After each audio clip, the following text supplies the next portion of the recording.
দিনের পর দিন কাঁচা সবজির মূল্য বৃদ্ধি হওয়ার সমস্যায় পড়েছে সাধারণ মানুষ।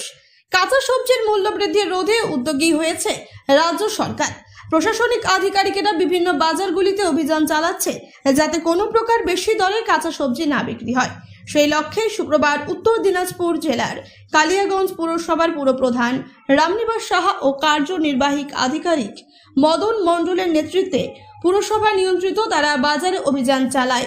পুলিশ প্রশাসনকে সাথে নিয়ে ক্রেতা ও বিক্রেতাদের সাথে কথা বলেন। পুরো কার্যনির্বাহী আধিকারিক মণ্ডল বলেন, তারা বাজারের কাঁচা সবজির দর নিয়ন্ত্রণেই আছে। ব্যবসায়ীদের সচেতন করা হয় যাতে কোনো প্রকার সবজির দর বৃদ্ধি না করা হয় সরকারি মূল্যের উপরে। আগামীতে পুরসভা এলাকার বিভিন্ন বাজারে অভিযান চালানো হবে। আমরা তারাবাজারটাই গিয়েছি। তারাবাজারে আমাদের সরকারি নির্দেশ মতো সমস্ত অত্যাবশ্যকীয় পণ্যগুলো আছে, ভোগ্য পণ্য, সেগুলো ঠিকঠাক দামে বিক্রি হচ্ছে কি না সেটাই আমরা দেখতে গেছিলাম।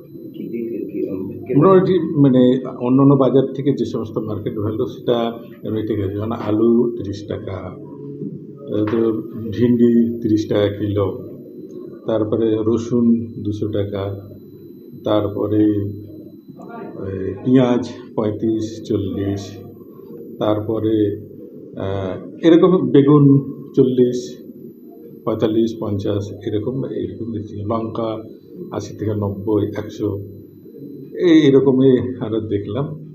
এই জন্য এরপরও যে মহেন্দ্রগঞ্জে যে বাজার আছে, তারপরে আমাদের ইন্দিরা মার্কেটেও আছে, ওগুলো তো যাবো এরপরে, যাতে করে দামটা মানুষ না বাড়িয়ে দেয়। এটাকেই আমরা জাস্ট আমরা গেছি সরকারি নির্দেশ অনুসারে।